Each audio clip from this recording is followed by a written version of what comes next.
Hello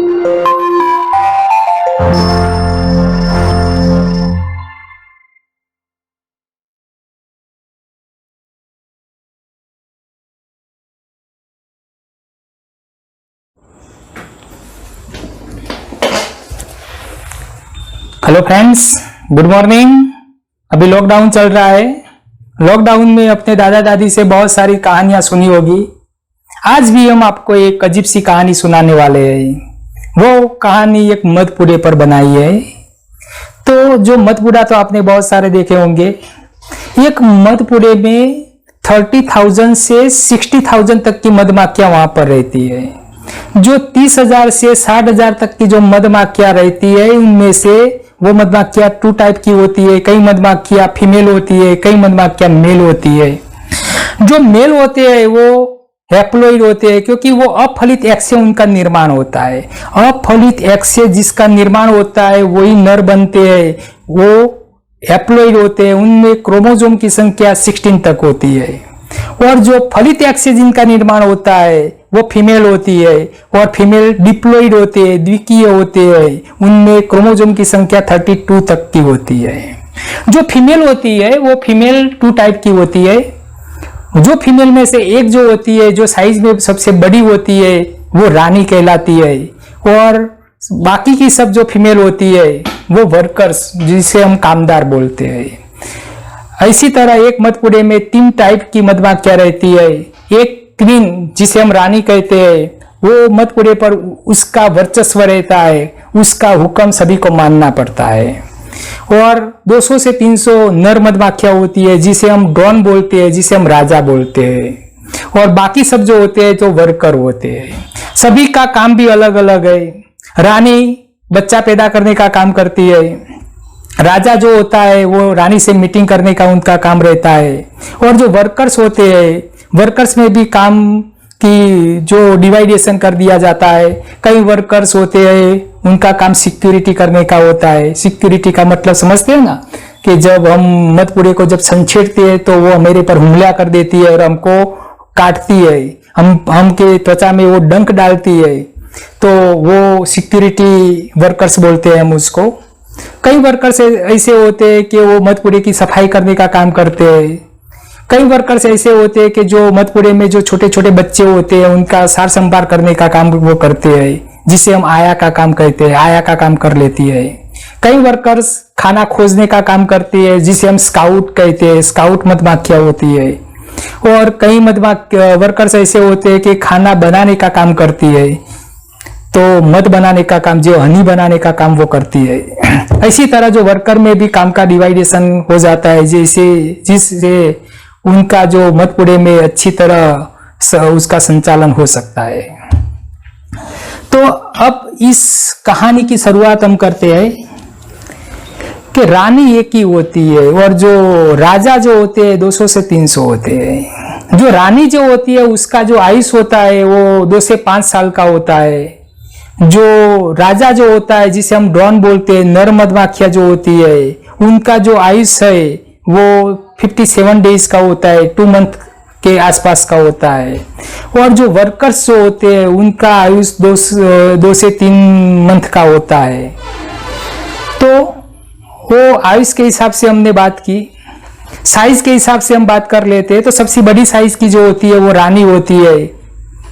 फिर जो middle size के जो होते हैं तो वो ड्रोन होते हैं, नर मधमाखियां होती है। जो राजा होते हैं मिडिल साइज के होते हैं। और सबसे छोटी जो साइज की होती है जो सभी वर्कर्स होते हैं। तो ऐसी मधपुरे में उनकी वसाहत में ऐसी 3 टाइप की जो मधमाखियां वहां पर ठहरती है।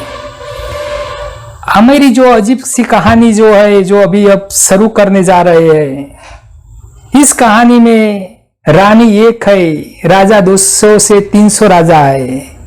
मगर रानी तय करती है कि उसको किस राजा के साथ मीटिंग करने की है। सभी राजा को रानी से मीटिंग करना क्या अच्छा ही लगता है, किसी को बुरा नहीं लगता, क्योंकि रानी से मीटिंग करने की होती है। मगर वो तय रानी करती है कि उसको किस राजा से वो मीटिंग करती है। तो कैसे डिसाइड करने का काम बहुत टफ रहता है, क्योंकि राजा 200 से 300 होते हैं, सभी का जो आकार, सभी का साइज जो होता है एक तरफ का होता है। वहां पर तो स्मार्टनेस ऐसा कुछ होता ही नहीं है, सभी एक तरफ की दिखती है। तो उसमें से उसको हेल्थी जो अट्टा कट्टा जो राजा होता है उसको चॉइस करने की होती है। तो वो कैसी चॉइस करती है? तो जो रानी जो होती है, रानी के जो अधोजम होते हैं, वो अधोजम में से फेरोमोन्स द्रव्य का स्राव होता है, वो केमिकल्स का स्राव होता है, फेरोमोन्स द्रव्य जिसे बोलते हैं। वो फेरोमोन्स द्रव्य को हम एंटीक्विन द्रव्य भी बोलते हैं। एंटीक्विन इसलिए बोला जाता है कि वो फेरोमोन्स द्रव्य से जो वर्कर्स जो होते हैं, वर्कर्स में से अन्नपिंड का जो विकास को वो अंकुश में रखने का काम करते हैं। वर्कर्स में अन्नपिंड का विकास को अंकुश में रखने का जो केमिकल्स जो रानी में से जो उत्पन्न होता है, वो केमिकल्स को हम फेरोमोन्स द्रव्य बोलते हैं। तो रानी क्या करती है कि वो फेरोमोन्स द्रव्य अलग अलग जगह पर उसको डाल देती है। वो सिग्नल के रूप में उसको डालती है। एक सिग्नल यहाँ पर बनाया, दूसरी जगह पर डालकर दूसरा सिग्नल तैयार करती है, तीसरी जगह पर जाकर तीसरा सिग्नल तैयार करती है। फिर सभी ड्रोन को बुलाती है कि अब आपको वो पहले सिग्नल से दूसरे सिग्नल से पर दूसरे से तीसरे सिग्नल पर जाकर मेरे पास वापस आना है। जो पहला जो ड्रोन आएगा वो उसके साथ वो रानी मीटिंग बनाएगी, ऐसा तय होता है। फिर सभी ड्रोन आते हैं, सभी ड्रोन को बहुत जज्बाती होती है कि पहले मैं आकर रानी से मीटिंग कर लूं। इसलिए सभी ड्रोन अपने उड़ने का चालू करते हैं। पहले सिग्नल पर जाते हैं, सेकंड सिग्नल पर जाते हैं, थर्ड सिग्नल पर जाते हैं, फिर रानी के पास आते हैं। वो रेस लगती है वहां पर। उस रेस में जो पहला आएगा वही जो जीता वही सिकंदर कहलाएगा, वही रानी से मीटिंग करेगा। मगर इस जो रेस में कई ड्रोन ऐसे होते हैं जो गद्दार ड्रोन भी होते हैं, जो चीटर भी होते हैं। वो चीटर ड्रोन क्या करते हैं, कहीं सिग्नल वो छोड़ देते हैं, पहले सिग्नल से सीधा वो थर्ड सिग्नल पर चले जाते हैं और पहले वो रानी के पास आ जाते हैं। मगर इस मधुमाखियों में चीटर जो गद्दार होते हैं उनकी सजा वो मौत होती है। तो अन्य जो ड्रोन होते हैं उनको मालूम पड़ जाता है कि इस जो नर मधुमाखी ने चीटिंग की है, तो अन्य जो ड्रोन होते हैं वो उस ड्रोन का क्या उसका सलाद बना डालते हैं और पार्टी बना डालते हैं, उसको मार डालते हैं। मगर कई चीटर ऐसे होते हैं वो अन्य ड्रोन को मालूम ना पड़े इसलिए वो पीछे से रास्ते से निकलते हैं। पीछे से रास्ते से निकलकर वो लास्ट सिग्नल पर जाकर सीधा रानी के पास आ जाता है। तो ऐसे जो ड्रोन होते हैं उन पर रानी नजर रखती है। रानी को मालूम हो जाता है कि इस ड्रोन ने ऐसी चीटिंग की है, तो ऐसे ड्रोन आते हैं तो रानी उसका सलाद बनाकर पार्टी बना डालती है। तो मधुमाखियों में जो गद्दारी करते हैं उसकी सजा मौत होती है। हमारे मनुष्य की तरह होता नहीं है। मनुष्य भी जो गद्दार होते हैं खुलेआम घूमते हैं, ऐसा मधुमाखियों में नहीं होता। मधुमाखियों में जो गद्दार होते हैं उसको मरना ही पड़ता है। अब हमारी कहानी अब आगे बढ़ती है। एक अजीब सी कहानी है मित्रों। तो जब ड्रोन रेस में जो ड्रोन आगे चलते हैं, जो पहले आते हैं वो जो जीता वही सिकंदर कहलाता है। उसके साथ रानी मीटिंग बनाती है। कई बार ऐसा होता है कि एक ही साथ 3 ड्रोन एक साथ आ जाते हैं। कई रेस में हम देखते हैं कि फर्स्ट नंबर पर 3 खिलाड़ी भी सिलेक्ट होते हैं, तो यहाँ पर भी 3 ड्रोन ऐसे होते हैं कि वो फर्स्ट नंबर पर आ जाते हैं। मगर रानी को एक ही ड्रोन से मीटिंग बनानी है। ये रानी है, वो मधुपुरे की रानी है। वो रानी का वहां पर वर्चस्व चलता है। रानी जो तय करती है वही वहां पर होता है। यहाँ पर महाभारत जैसा नहीं है कि पंचाली ने 5 पतियों के साथ वो मीटिंग बनाती है। यहाँ पर ऐसा नहीं है। यहाँ पर रानी को एक ही समय पर एक ही रानी राजा से मीटिंग करवानी है। तो यहाँ पर जो रानी जो होती है वो रानी तय करती है कि उसको किस राजा से मीटिंग करने की है। मगर यहाँ तो 3 राजा एक साथ आ गए तो तीनों के साथ वो मीटिंग नहीं बनाएगी। वो एक ही उसमें से जो राजा है उनके साथ ही वो मीटिंग करने वाली है। तो फिर वो कैसे तय करेगी कि 3 में से किसके साथ मीटिंग बनानी है? तो फिर रानी क्या करती है? रानी तो अट्टी कट्टी है, सबसे साइज में भी बड़ी होती है, उनमें एनर्जी भी ज्यादा है। तो वो ऊपर उड़ना चालू करती है और कहती है अन्य 3 ड्रोन को कि तुम भी मेरे साथ ऊपर उड़ना चालू करो। जो ड्रोन मेरे साथ ऊपर तक उड़ सकेगा उसी के साथ वो मीटिंग बनाएगी। तो ड्रोन भी साथ उनके पीछे पीछे जाते हैं, थोड़ी हाइट पर चलती है, ड्रोन भी उसके साथ आते हैं, फिर भी थोड़ी हाइट पर ऊपर उड़ने के चालू करती है तो उसके साथ भी ड्रोन जाते हैं। तो ऐसी तरह ऊपर उठते जाते, ड्रोन भी उसके पीछे पीछे उड़ते जाते हैं। मगर जिस ड्रोन वीक होता है, जिसमें एनर्जी अब कम हो जाती है, वो ड्रोन अब आगे उड़ नहीं पाता, वो वहां से वो रेस छोड़ देता है और उसका वो मृत्यु हो जाता है। फिर दो जो ड्रोन होता है उसके बीच में वो रेस लगती है, दो में से जो फिर भी जो वीक होता है वो ड्रोन वो अपना मैदान छोड़ कर चला जाता है, उसका भी मृत्यु हो जाता है। आखिर में जो ड्रोन बचता है वही जो जीता वही सिकंदर कहलाता है, और रानी वही राजा से वो मीटिंग करती है। मगर अभी वो मीटिंग नहीं करेंगी, क्योंकि अब इस रेस में चलते चलते ड्रोन भी थक गया है, रानी भी थक गई है, और थके हुए इंसान और मधुमक्खियां जो कहते हैं वो अभी सुहागरात नहीं मनाते। वो क्या करते हैं, तो रानी उस राजा को लेकर अपने मधुपुरे में वापस आती है और कई दिन पर उनको वहां मधुपुरे में रखती है, खाना खिलाती है, उसकी सार संभाल करती है, उसको हट्टा कट्टा तंदुरुस्त बनाती है। जब वो तंदुरुस्त हो जाता है तब वो रानी वो राजा से मीटिंग बनाने के लिए वो राजा और जो रानी होती है वो मधुपुरे से दूर चले जाते हैं, वहां से दूर उसको प्रणय उड्डयन करते हैं। वो प्रणय उड्डयन करते हैं, जो लव उड्डयन करते हैं, उनको साथ साथ में उड्डयन करते जाते हैं।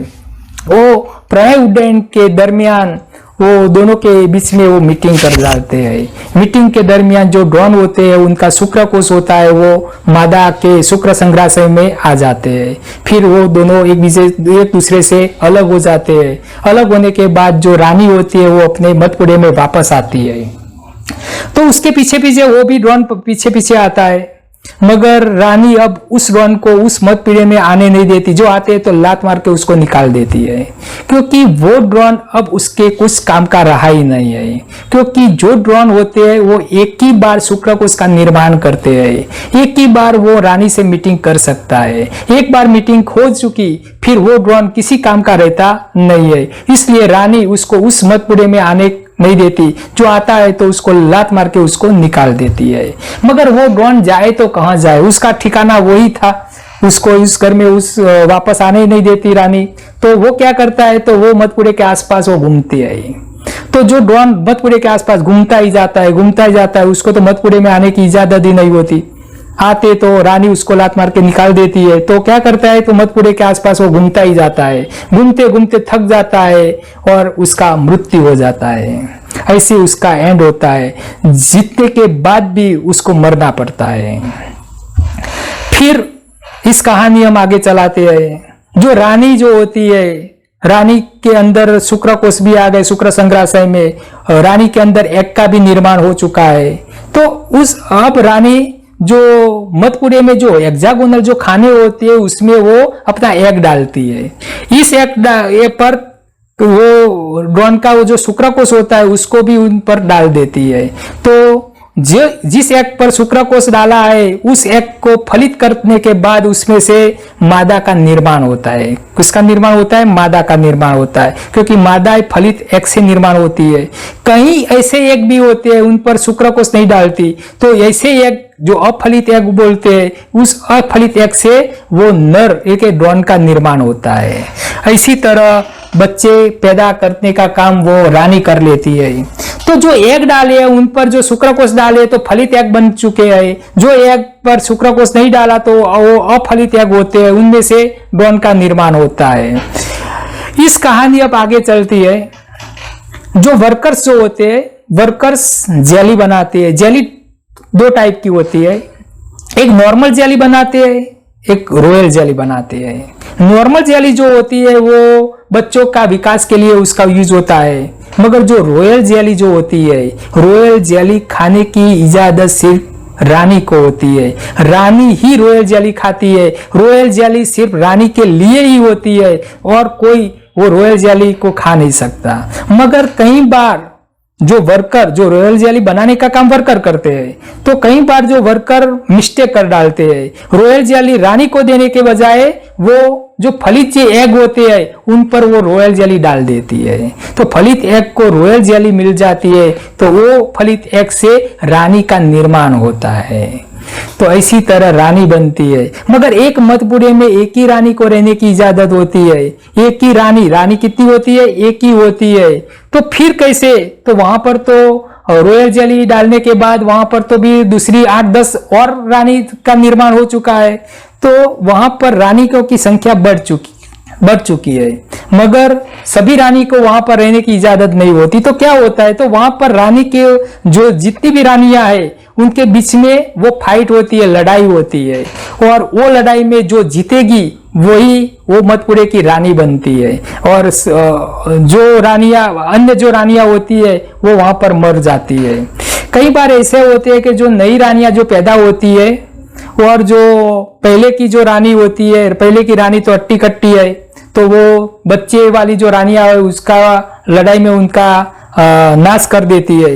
मगर कई बार जब रानी उम्र लायक हो जाती है, वृद्ध हो जाती है, वृद्ध रानी जो होती है उसपे एनर्जी अब ज्यादा नहीं रहती, इसलिए जो युवान जो रानियां जो निर्माण होती है, ये युवान रानियां उस रानी को वहां मतपुड़े से बाहर निकाल डालती है, उसको लात मारकर बाहर निकाल देती है, क्योंकि अब वो वृद्ध हो चुकी है, अब उसका वहां पर कुछ काम रहता नहीं है। इसलिए उसको कहता है कि तू भाई निकल जा, अब इस मतपुड़े पे हम राज करेंगे। तो जब अन्य रानियां जो छोटी छोटी रानियां होती है, बहुत सारी होती है, वो वृद्ध रानी को वहां से निकाल देती है। वृद्ध रानी को निकालने के बाद उनके बीच में भी फाइट होती है, लड़ाई होती है। उस लड़ाई में जो एक की रानी जो बचती है वही वो मतपुड़े की क्वीन कहलाती है। ऐसी तरह ये अजीब कहानी आगे चलती है। अब इस कहानी के क्लाइमैक्स की ओर आगे बढ़ते हैं। तो जो नए नए वर्कर्स बने हैं उनको रानी 3 हफ्ते तक बाहर जाने की इजाजत नहीं देती। 3 हफ्ते के बाद जो वर्कर होते हैं वो बाहर जा सकते हैं। बाहर जाकर वो हनी कैसे तैयार करते हैं उसके बारे में हम देखते हैं। तो जो वर्कर होते हैं वो हनी कैसे बनाते हैं? तो वर्कर होते हैं वो फूलों का जो रस होता है जिसे हम मधुरस बोलते हैं, जिसे हम नेक्टर बोलते हैं, वो नेक्टर लेके आते हैं। वो उस नेक्टर को उनके हनी शेक में उसको डालते हैं। वो मधुरस जो लेते हैं, मधुरस के साथ वो आपका लाल रस होते हैं, वो लाल रस भी हनी शेक में डालते हैं, उसको इकट्ठा करते हैं। तो जो मधुरस और लाल रस दोनों में से हनी तैयार होता है। तो लाल रस में जो पाचित उत्सेचक होते हैं, पाचित उत्सेचक से वो मधुरस का वो पाचन करते हैं, डाइजेस्ट करते हैं। डाइजेस्ट करने के बाद उसमें से हनी तैयार होता है। जब उनके हनी शेक में हनी तैयार होने के बाद वो वॉमिटिंग करते हैं, उसको बाहर निकालते हैं, और जो मतपुड़े में जो हेक्सागोनल जो खाने होते हैं उसमें उसको डालते हैं, जिसे हम हनी बोलते हैं। उस हनी का बहुत सारा यूजेस है।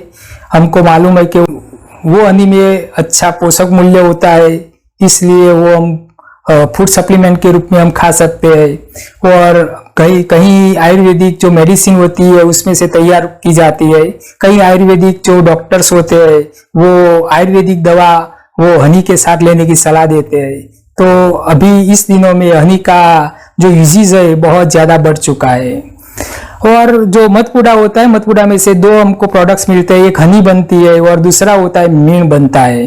तो जो वर्कर्स वो अपने अगले हिस्से से निकालता है उसको हम हनी बोलते हैं, और पिछले हिस्से से जो निकालता है उसको हम मीण बोलते हैं। मीण का भी बहुत सारा यूजेस होता है। हम मीण का कॉस्मेटिक आइटम बनाने में उसका यूज कर लेते हैं। कई प्रकार की जो पॉलिसी होती है वो मीण में से तैयार होती है। तो मीण भी बहुत जगह पर हम यूज कर लेते हैं, और मध का भी बहुत सारा उसका यूजेस है। इसलिए अभी दिनों में उस मध का जो प्रोडक्शन हमको बढ़ाने की जरूरत पड़ती है। इसलिए गवर्नमेंट भी हमको आर्थिक सब्सिडियां देती है। कई ऐसी संस्थाएं हैं वो हमको क्लासेस के रूप में हमको उसका नॉलेज देती है। उसका 2-3 महीने का वो क्लास होता है कि हम एपियरी कैसे तैयार कर सकते हैं। हमने इस वीडियो में आपको जो मतपुड़े के बारे में सभी माहिती दी है। हमारा जो दूसरा पार्ट्स है वो नीट के जो स्टूडेंट्स होते हैं जो बोर्ड की एग्जाम देने वाले हैं उस स्टूडेंट के लिए कई क्वेश्चंस के लिए हम पार्ट 2 तैयार करने वाले हैं। तो मेरा इस चैनल का, इस एपीकल्चर का जो पार्ट 2 है वो भी अवश्य देखिएगा। वो आपकी नीट और बोर्ड की एग्जाम के लिए आपको बहुत उपयोगी होगी। Thank you.